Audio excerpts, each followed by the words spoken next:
Today's episode has been brought to you by Schedulicity.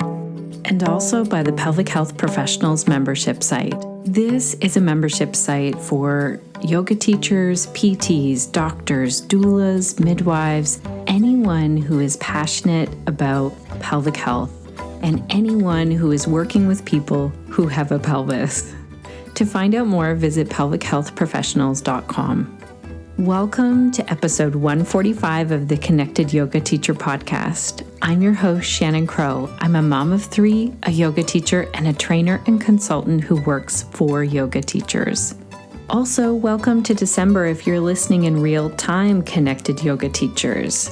I know this can be a really busy time for you. I know that sometimes January brings so much for people wanting to get to yoga. Maybe you're starting a new session. Maybe you're taking a little break in December. For me, as a yoga teacher and also as someone who used to manage a yoga studio, I know that December can be really packed full. So it means a lot that you're here, and I am going to try and make this as condensed with information as possible, because that's what this is about. This podcast was created for you so that you can connect to the information, the ideas, and really feel supported as you navigate being a yoga teacher and an entrepreneur. For today's episode, we are going to dive into some thoughts around before you open a yoga studio. Ask yourself these questions, go through this process. So you might want to grab a notebook. If you are driving though, don't worry, the show notes and everything is back, ready and waiting for you at theconnectedyogateacher.com/145. We also have clickable timestamps thanks to Crunch, and so you can go back and look for a specific topic in each and every episode. Today's episode is meant for anyone who has dreamt of opening a yoga studio, or anyone who's currently living the quote-unquote dream of running a yoga studio. This episode is meant for you. This episode has come out of the many questions from yoga teachers around the world asking me, what do I need to start a yoga studio? Or telling me, my dream is to start a yoga studio. So let's start there. If your dream is to open a yoga studio, let's first define what does that look like. If you have the ability to jot some things down and you're not driving or walking your dog, then take a little moment here, and I would like you to contemplate, to think about what would it really feel like if you opened a yoga studio and it was everything you dreamed. So I want you to jot down tiny details, big details, anything that pops into your mind, any emotions that would go along with that. I know a lot of the time, one of the emotions that drives someone to want to open a yoga studio is freedom. Freedom to plan your classes whenever you want. Also ease, like having props available. So I want you to dig into all of the things that are driving you to want to open a yoga studio. Now, if you're on the go, remember, you can come back to this part, or you might just contemplate for a moment, what are 3 things that are really the top highlights? Another way to look at this is, what are the things that are really bugging you about where you're currently teaching? What things are like? And what is driving you to want to create something different? So you could also list the opposite of those things. So let's say, you feel like you can never get the time that you want at the studio on the day that you want, the time that you want. It's just not available. So you might look at, I get to set my own schedule. That might be one of the things that you jot down. I also want to invite you to think outside the box here. You might be used to an idea of a traditional yoga studio, and I'm going to give you some insight into some of the studios that I have seen. But I want you to think for a moment before I even get into that. What does a studio feel like to you? What is a studio like that you would like to attend or teach at? What are the elements of it? Again, as many details as possible, or really big picture things. You can draw it if that helps you. You can just mind map it and write out words. I'd like you to take a moment. So if you have the time, pause this and write down exactly what this picture looks like. Get it out on paper for a moment. Before we dig in any further, I have two things that I want to share with you. One is a note from our sponsor. Let's hear our hot tip of the week from Schedulicity.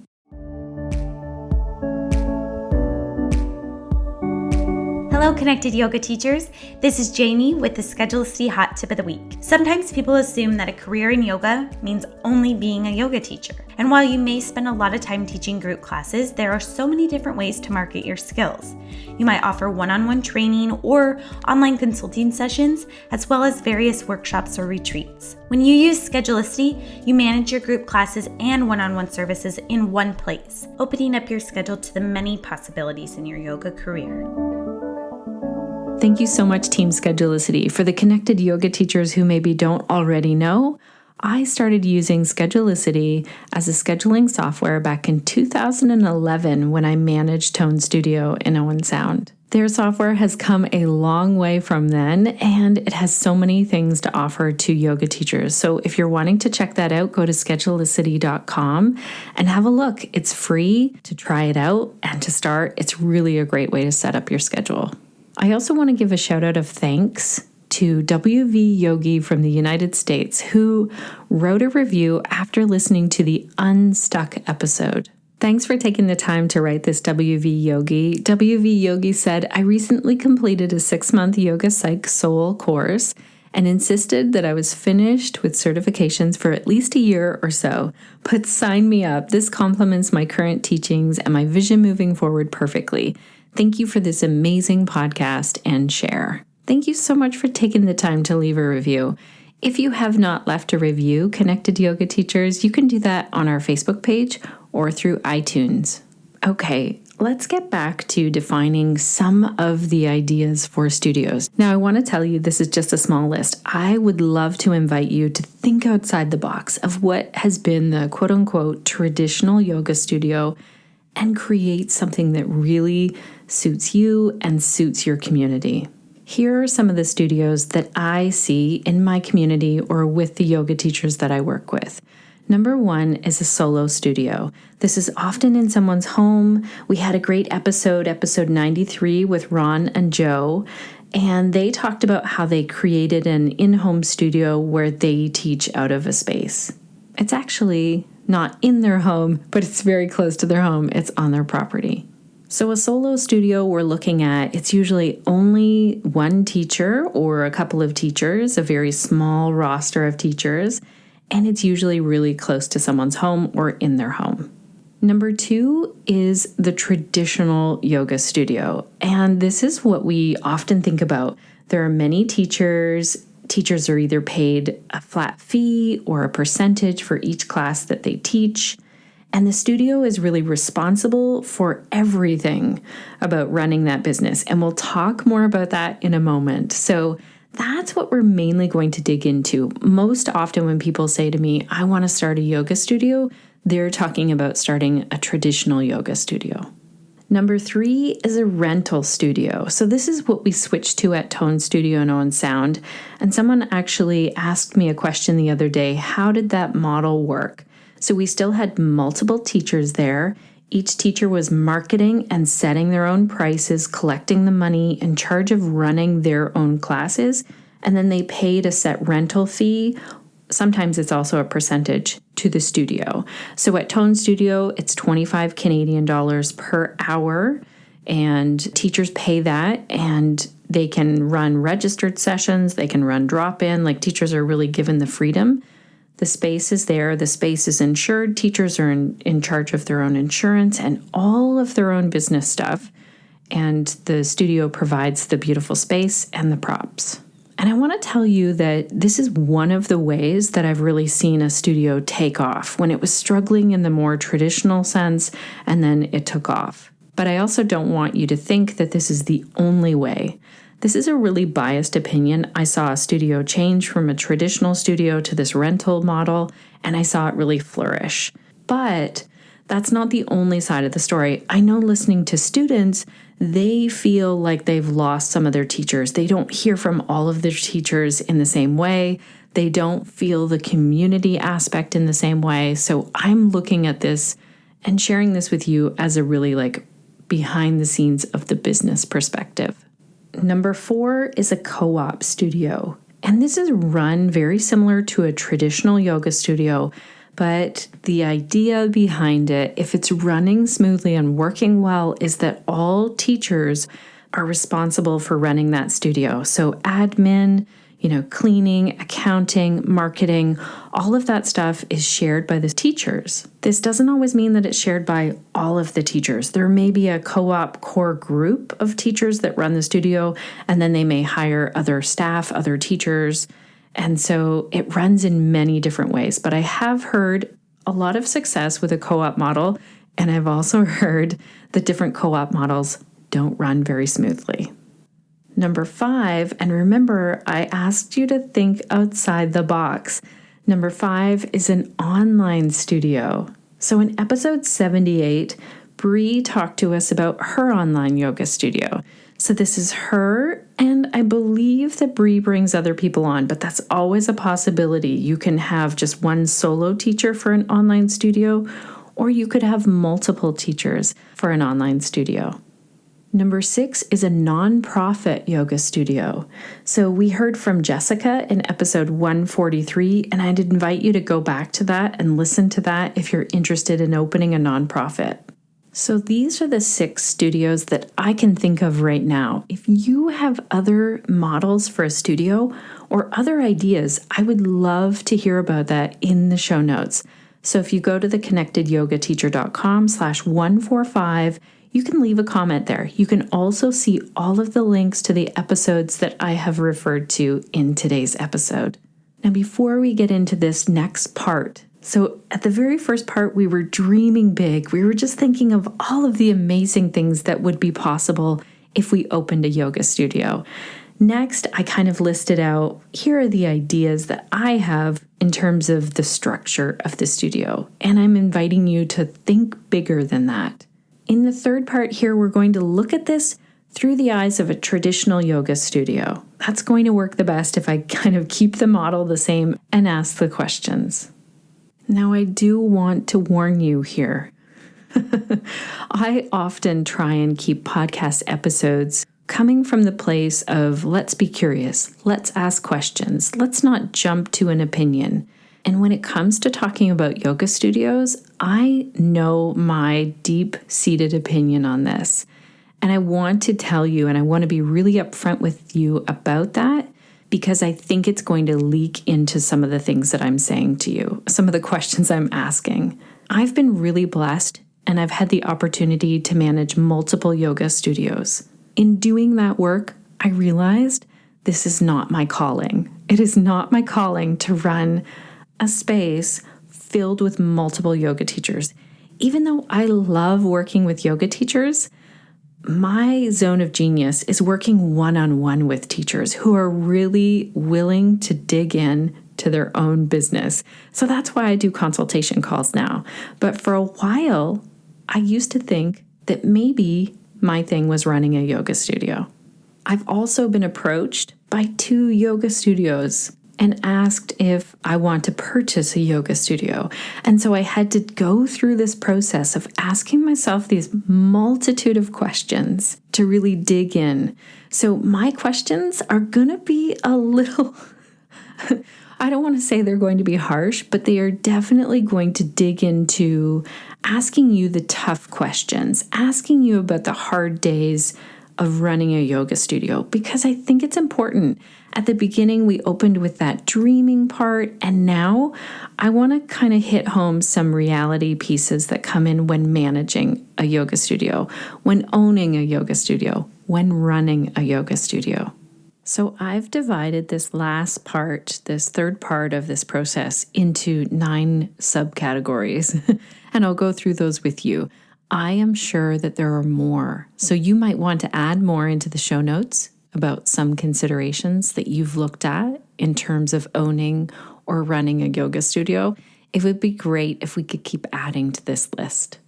So the very first thing that I'd love to ask you is, do you like the administrative side of running a yoga business? Do you like marketing? Do you like updating the website? Do you get excited to create Facebook events or to crunch all of the accounting numbers or to organize everything in an Excel document? If you just shook your head like a big no, this might not be your calling. So think about it this way.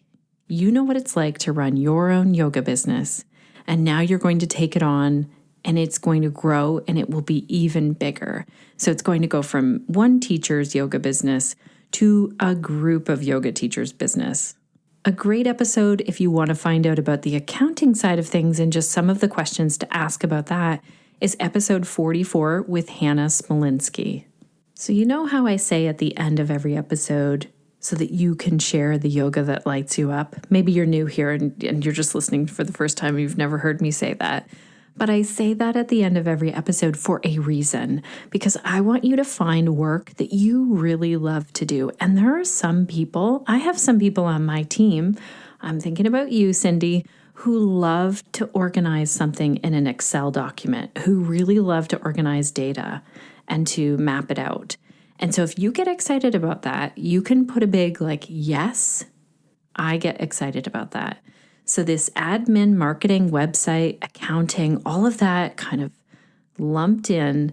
Do you get excited about that work or do you dread that work? With each and every one of these things as I bring them forward, remember that you can hire someone to do these things. You can hire help for sure, like a bookkeeper for accounting. And we have an episode coming out about that soon. But if you're thinking about starting a yoga studio, you might have to do all of these things yourself for a while. And it's also very important that you know how to do them to some degree. Okay, so question number 2 is, do you love managing people? Do you get excited to manage a group full of people who are creative, self-employed, and value self-care and freedom? Because to me, that is the yoga teacher. Yoga teachers really understand what it's like to care for self and to share that with others. Sometimes they do it in a way where they start to get burnt out and they need a break, or they think, I'm thinking of this one experience that I had managing a yoga studio, called me on the phone, hey, I just got this last minute deal to fly to Mexico and go teach yoga, and I'm off. I'm leaving tomorrow. Can you sub all of my classes? Not all yoga teachers are like that, but a lot of yoga teachers do have a thread within them that can make it a little more challenging sometimes to manage this group of people. It's different if you decided to start a software company and everyone is really into the tech world. I don't know, maybe I'm just making that assumption. But yoga teachers are a beautiful breed of people, and they really value some things like freedom and the ability to make their own schedule. And how do I say this? They are just this more free-flowing, creative person. Sometimes. I'm painting with a very broad brush here, everyone. I just want you to know that managing people of any kind can be challenging. And these teachers are your brand. So I talked about this in episode 101. I did a little mini series on yoga studios, so you could start at episode 101 and go through those. But that one, definitely, I dug into why these teachers are your brand. They are representing your yoga studio. This is why it's super important to be comfortable with hiring and firing. We talked to Shelley Warren in episode 103 about that. And we talked about what it's like to be hired by a yoga studio in episode 64 with Kristen. So that's a great one to go back to as well. A really very small example of this, managing people and what happens, is I just remember time after time in the studio, people were losing their keys. Someone would get to the studio and maybe they have forgotten their key at home, which means that someone from the studio staff needs to drive to the studio and open it up with their key, or another teacher. So we're left calling around or getting a key to that person. And just imagine, we live in Canada here, so sometimes students are standing outside in the cold, maybe class is running late. Just think of the stress in that moment of managing people. Another example of this is when they lost a key, we would replace it, and then the next key we would replace it until all of a sudden we had to put in this policy, this lost key policy. When you lose your key, we're going to charge you this amount of money. And it doesn't take much. The place to make the keys was just down the street. It didn't cost a lot to get a new key cut, but we have to think if someone had to drive to the studio and take, maybe an hour of time, what is that really worth? So we actually weren't even charging teachers what we needed to be charging them for this lost key policy. The point I'm bringing in here is that we had to come up with a lost key policy because it happened a lot. And this will happen in any business. People are going to lose their key. I know one studio that just put a number pad on the door and that was said and done and no worries at all about it. So that's a way to get around it. But I think of the many other things with managing people and their various personalities. Number 3, do you love competition and do you love collaboration? Is competition threatening to you? Are you into collaborating with other businesses, yoga teachers, other studios? How are you feeling about non-compete policies? I just want to say this has never worked in the town where I'm from. And when I say the town where I'm from, it is actually technically a city. It's 20,000 people, but it feels like a very large town to me. So in our city of Owen Sound, non-competes never worked. I worked at yoga studios where yoga studio owners wanted to put non-competes in, and our yoga teachers needed to teach in many locations to make a living. I personally, as a full-time yoga teacher, needed to be able to go and teach at other places. And I know any yoga studio that did really well encouraged teachers. Yes, share your poster here. Yes, tell your students about that workshop that you're doing out of your backyard. The more we embrace this collaboration and let go of the threatened part of the competition, and the more we looked at competition in terms of, how can we get more students this month? Last month we had this many. How can we increase that competition with ourselves instead of another studio? That was really a key success thing. But I want to hit home here. This is a piece of reality that it is going to come up. If you decide to become a studio owner, you are going to see something like, say, a poster of this yoga teacher and they're offering this thing. And then maybe you see some social media shares. And at some point, you're going to question what you're doing. You're going to have feelings of jealousy come up. You're going to have feelings of competition come up. So how comfortable are you with that? Number 4 is responsibility. Do you love being responsible for a whole group of people? Not just your teachers, but also your students 24/7. Teachers depend on your business skills. They are depending on you to market their classes, their workshops, their offerings, and you're responsible for their income, essentially. That's often the way it's looked at. Again, this is the traditional yoga studio model, so there are some times where we can back off with this responsibility. So the rental model is a great example of how we can back away from it being 100% our responsibility. I'm thinking back to the days when I had the studio phone ring in my house at all hours of the day, because if someone thinks that they're calling a business, they'll leave a message, even if it's at 11 o'clock at night. If the phone rings in our house at 11 o'clock at night, I am jumping out of bed and thinking that something is wrong and I need to get the phone. And I have answered it, and that poor yoga student who just thought they were leaving a message was like, oh my gosh, I didn't think someone would answer the phone. I never would have called this late. So there are definitely ways to have this. You can have a separate phone line. You could shut off the phone. You could have a cell phone that is only the business. I just want you to know that 24/7, your teachers and your students are going to want to get a hold of you through phone, through email, through texts, all kinds of things. Also, guess who's on the hook for subbing classes? If you run a studio and someone is sick last minute and you have a roster of subs, you will be calling those people unless you have some other system in place. And if none of those people can sub, guess who's going to feel responsible to make that class happen? Now, there are definitely policies that you can put in place, and we learned this the hard way at the studio where I worked. But look at this. Look at your comfort level with responsibility. I'm thinking of another piece here to responsibility, and that is boundaries. So responsibility comes along with setting healthy boundaries. So if you take the phone example, a healthy boundary would have been shutting the phone ringer off, at a certain time, or having a separate line that didn't ring into our home. So when we have responsibilities, we have to set those healthy boundaries. Number 5, how much do you love thinking about the little details? So if you think about the props that you want to buy, I remember we bought some blankets and all of the fuzz got all over our students. And there was one student who was very upset that her black yoga pants were now covered in white fuzz. And this is a detail that I was responsible for. In episode 57, we talked about feng shui and how to make your space like that with Marina. So you might want to go have a listen to that if you're thinking about the layout of your studio. Another great example of details is Joyce helped us to co-write a studio etiquette article. So that's in our resources, and I'll make sure to put a link to that in our show notes. This came out of a thread in our Facebook group, and it was so interesting to see. Some people were saying, like, what is studio etiquette? Well, to one person, this is no one steps on my yoga mat.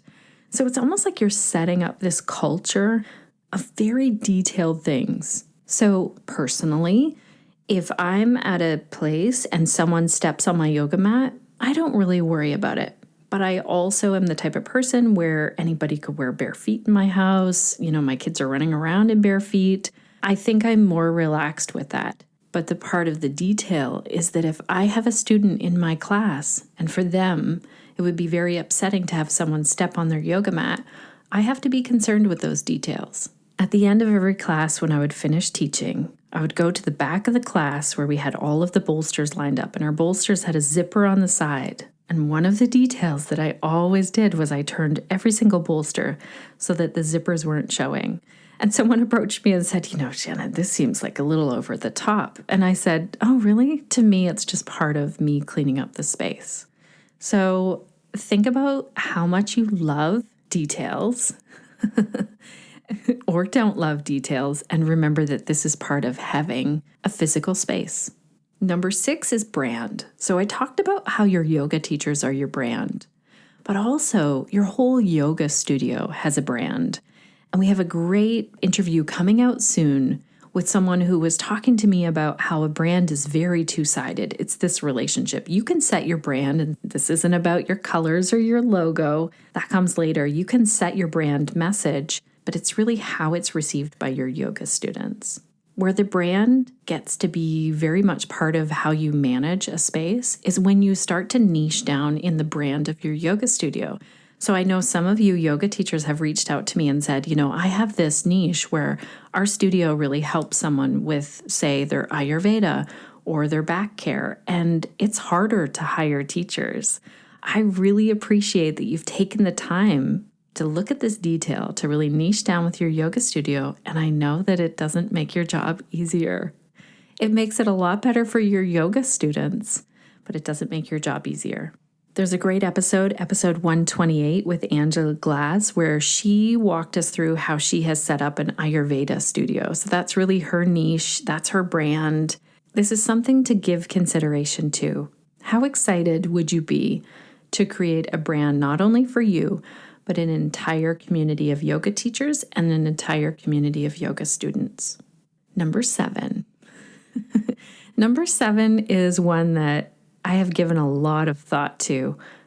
I know that I don't really like to be tied to a location. I like to have the option to travel. Not that I want to travel all the time. I've realized that about myself. I like to travel when I want to travel, and it's not all the time, driving all over the place or flying all over the world. But with a yoga studio, you are tied to a location. Taking holidays means that you have to have a system in place, people in place, staff there. Come back to that, somebody's key is missing. Who is going to drive to the studio in your place and get that person their key?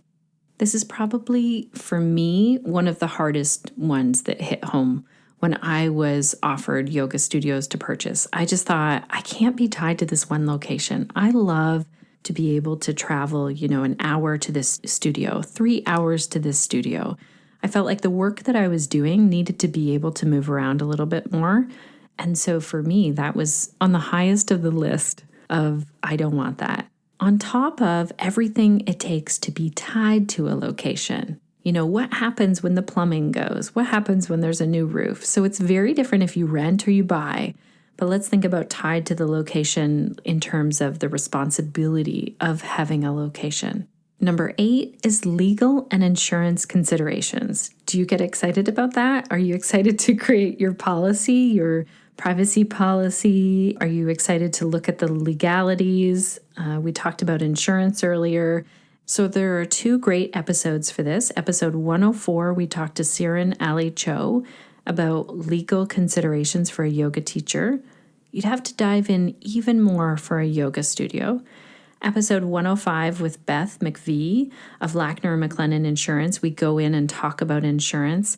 And here's the thing with the studio, you need your own studio insurance, and you also need to follow up with each yoga teacher to make sure that they have renewed their yoga insurance if they're teaching at your space.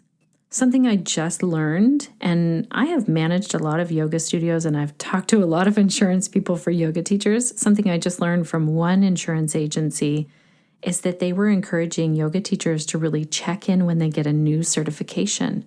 So not everything is covered. Aerial yoga is different than teaching restorative yoga. So aerial yoga, you need a different kind of insurance. If you're teaching children's yoga, you need to look at that. If you've taken a certification that is outside of yoga, it may not be covered at all by your yoga insurance company. So you might be offering something that isn't insured. So it's super important that we check in as teachers, but just imagine this, say you have a roster of 10 teachers and they're all taking certifications all over the place. You need to be on top of their insurance as well. Speaking of legal and insurance, what would you do if someone came in your studio and tripped up a stair and needed stitches on their leg? I'm thinking of, I know it seems like worst case scenario, but it's just really a tiny worst case scenario. What would your policy be? At the physio office that I work at, we have this whole booklet, this huge booklet of policies, and we go through it each and every year because it's required by the physiotherapy organization. I'm not really sure what it is, but the physiotherapy organization has a little more in place than the yoga organization. Hint, hint, Yoga Alliance, this would be really great if you gave us a big binder of, these are the policies and procedures that are recommended. I'm just picking on Yoga Alliance for a moment because I know this is the one organization supporting yoga teachers in my area. So if all of a sudden you just started to shut down and you thought, oh my gosh, stop talking about policies, procedures, legal, insurance, that's why I said this episode might be a little hard-hitting. I want you to think about the reality of what it's like to manage a traditional yoga studio. Number 9 is schedule. So it ties in with responsibility a little bit, but I just want to put this on its own because in my experience, our busiest times for the yoga studio were in September and January, which meant I was making that schedule or finalizing the schedule before December and before August. And these are typical times when a lot of people have time off here in Canada anyway. We get time off around Christmas and the holidays. We get time off for summer and kids and stuff in August. And often I was feeling like I was in charge of the schedule right around the time when everyone else was off work. So there are definitely things that we put in place. There are definitely firm boundaries with teachers. You have to have your classes submitted by this date, all of this stuff. To organize a schedule, though, it felt like it was the most pressure of the job sometimes. I also really do like to sit down with a calendar and make it work. But there are things that you have to think about as a studio owner that you don't have to think about as an individual teacher. So at the studio, you need to think, how much time does it really take for these students to leave and then the next group to come in? So we spaced our classes 30 minutes apart, because it seemed that it took 15 minutes for people to make their way out and 15 minutes for people to make their way in.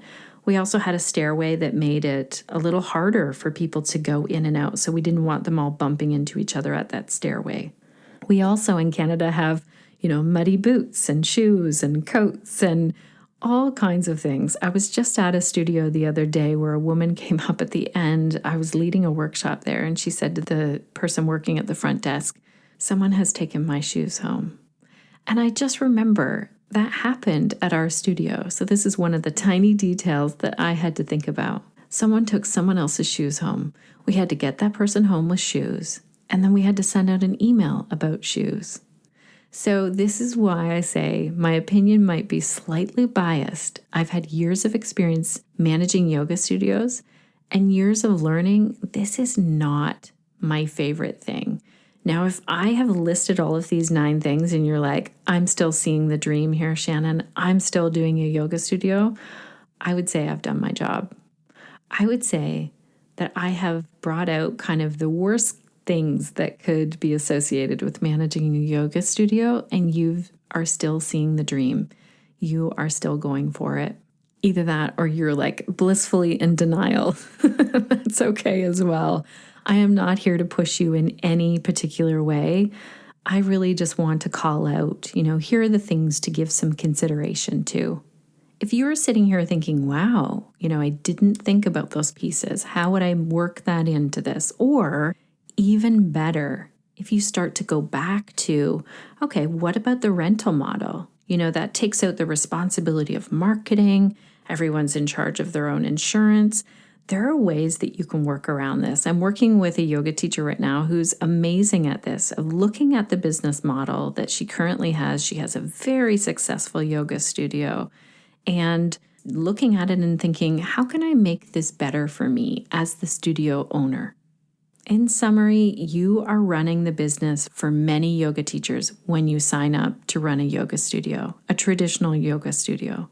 And also, I just want to call in that there is also a balance where you have on one side the numbers and the business side of things, and on the other side, the self-care of your own self and your staff and your students, and this all being in line with your values, your mission. And I think that when you start to think, well, it's not just here's the business and over on the other side is like taking care of myself and my staff. How can we bring these two closer?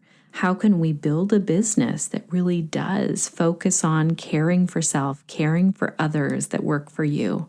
There's a great episode 102 with Steve Hart, where he goes over the values and the mission statement. And I know he's doing amazing work as a yoga studio owner because I know that he for sure has 2 studios.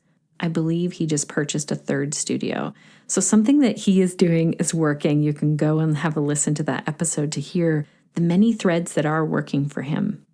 Okay, connected yoga teachers, I feel like I've thrown a lot of information at you. I hope I wasn't too negative about running a yoga studio. I hope you found this valuable. I am super appreciative of your time for showing up and being here and listening in. It means more than I can even say. And if you have thoughts on this, let me know. Leave a comment in the show notes or leave me a voicemail. Wow, I love voicemails. On our website, on the right-hand side is a button where you can leave me a voicemail. And I try and get to every single one of those. Well, I do get to every single one of my voicemails. I'm struggling with the email these days. I just have to be honest. I am focused on creating content, and answering emails keeps hitting the bottom of the list. So if you do email me, it's there. I'm getting into it. Just be patient with me. I want to also say a huge thank you to our team, Suzanne, Crunch, Cindy, and our team has grown. So we also are welcoming Nick and Sinead. So a huge welcome to Nick and Sinead. Our team has grown. They are helping out in different ways behind the scenes, and this episode is possible because of them. If you are listening in real time, I have just flown to Bermuda with my daughter to go hang out with a very dear friend there, to go see her new daughter. It is a trip that we are very excited about. I'm recording this ahead of time, so if you want to see the real-time story of that, come and follow me on Instagram. Okay, connected yoga teachers, before I sign off, I want to know, what will you be doing this week to stay connected to yourself, to your yoga practice, and to your community so that you can share the yoga that lights you up?